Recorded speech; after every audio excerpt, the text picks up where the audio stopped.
Hello and welcome to another highlight of the Global Drug Survey 2014. My name's Adam Winstock. I'm the founder and director of Global Drug Survey.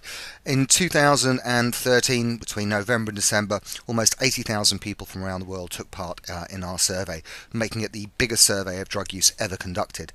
As you can see, we had lots of people from different parts of the world, but really importantly, when taking into account some of the things I'm going to go through, remember that not only did the samples of people from each of those countries vary, but the precise makeup of those samples did vary. So, for example, there was differences in mean age, the breakdown of people who are students, the proportion of people that are involved in clubbing. Saying that, when you're looking at thousands of people within a country who have bought a particular drug, I think we can be fairly confident that some of these findings are fairly robust. So drug prices are really important. Drugs are pretty expensive, and as we're going to see, some drugs are more expensive in some countries than others. And actually, it's not just what you pay, but I guess it's whether or not you think you're getting value for money. So we basically asked anyone who'd used a drug in the last year whether or not they normally bought their drugs. And if so, we asked them how much they normally paid. And we asked them how much they paid for the typical purchase amount.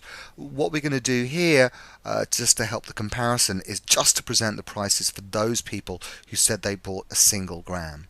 Now, of course, for lots of drugs, if you bought more than a gram, you would actually obviously be getting some sort of bulk discount.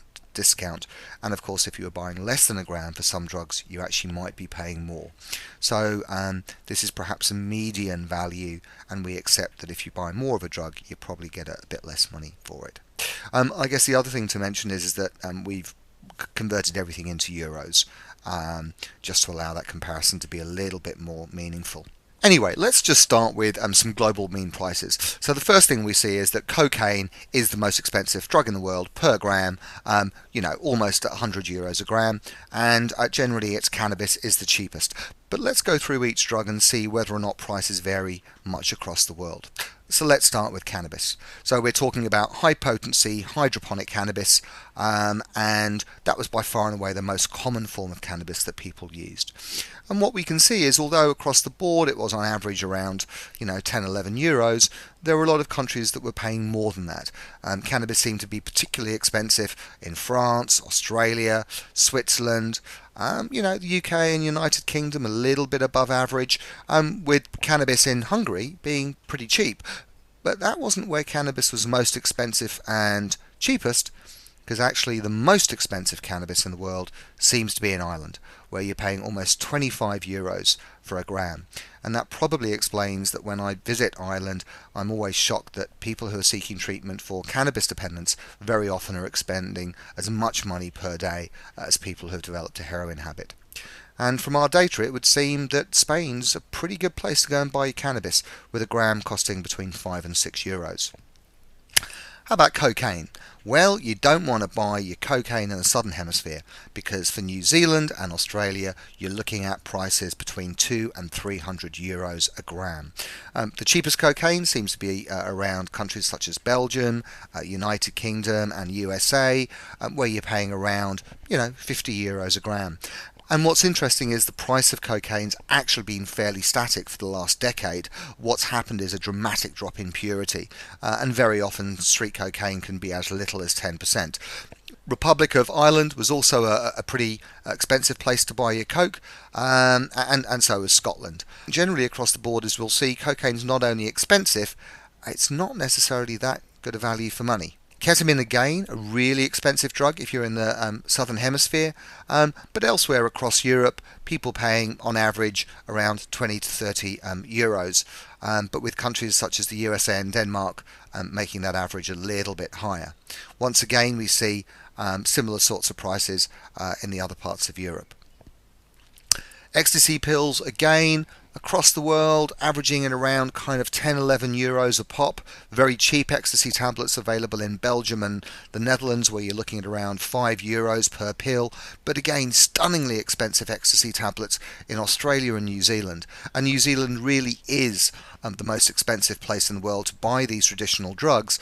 And I guess that might explain why there's such a thriving research chemical market, because it's really difficult to get drugs into New Zealand, and that's probably why it's generated a thriving homegrown business in new research chemicals. And again, Scotland, Ireland, Portugal, Spain, prices all pretty much between 10 and 12 euros a tablet. Now, increasingly, Global Drug Survey has seen a rise of MDMA crystal or powder as being the preferred form in many countries. It's also the preferred form by users, and one of the explanations is that it's easier to titrate. We also think that MDMA powder may have been marketed as a more pure form. The truth is, though, that MDMA crystal is almost indistinguishable visibly from drugs like methadone or crystal meth. What we see, though, once again, is cheap crystal in parts of Europe, really expensive MDMA crystal in Australia and New Zealand, where you're topping 150 euros a gram. Again, Ireland, Scotland, Spain, typically coming in at around the average prices, Portugal being a slightly cheaper place to buy MDMA powder. It's not just what you pay for drugs, though. I guess it's whether or not you think your drugs are value for money. And certainly last year, when Global Drug Survey looked at value for money, cocaine came out as the worst value for money drug across the world, and it just didn't matter whether you were paying 50 euros a gram or 400 euros a gram. But I think it's interesting to see how this varies across countries. So the scale we used was 1 was poor and 10 was excellent. So alcohol, universally available, taxed, legal. Actually, across the world, everyone thought it represented reasonable value for money. Now, of course, that does vary widely depending whether or not you're buying your booze in a supermarket or a bottle-o as opposed to an expensive cocktail bar. And that was pretty much the same in countries such as Portugal, the Republic of Ireland and Scotland. Cannabis, again, universally available, and lots of people thought, pretty good value for money, coming in around between 7 and 8 out of 10. Very little variation between countries, apart from, of course, Ireland, but that's not surprising because they're paying 25 euros a gram. Cocaine, again, the majority of countries ranking this as the worst value for money drug in the world. Average score around 3 out of 10. But some countries, Australia for example, rating it barely above 2. It would seem that the people who are happiest with their cocaine in terms of value for money were the Dutch and the Belgians. People in Scotland and Ireland not too happy. Portugal, Spain, about average. And about average is not very satisfied at all. Up until now, cannabis has been regarded as the best value drug, but actually, as we can see, depending on where you buy your MDMA tablets, actually ecstasy seems to be an even better value for money drug, with the Netherlands, Belgium, Denmark almost reaching 8 out of 10, and even countries such as the USA, United Kingdom, across the board, people being pretty satisfied with the quality of their drugs. And that goes for the other countries as well. And actually, it's not that much different for MDMA powder. Again, fairly high levels of satisfaction. I guess that represents the fact that MDMA on balance seems to be a drug that a lot of people rate as having the best kind of pleasure to pain ratio, if you will. And again, that's a pretty consistent finding wherever you go. And I think what this is saying is that there is a lot of fairly good quality MDMA around. And it's my own personal view that that's one of the reasons that I think we're seeing a drop-off in the use of novel psychoactive substances, because I think a lot of them are attempting to mimic drug effects of stimulants. And if you can get hold of good quality MDMA, I think people are being cautious as to why they would buy an untested chemical with uncertain effects that actually might be more harmful than MDMA.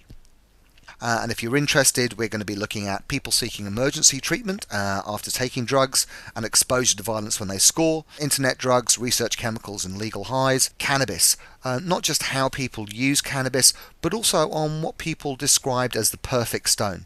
So I hope you found that interesting. If you've got any questions or ideas how we can improve the Global Drug Survey, please email me at adam@globaldrugsurvey.com.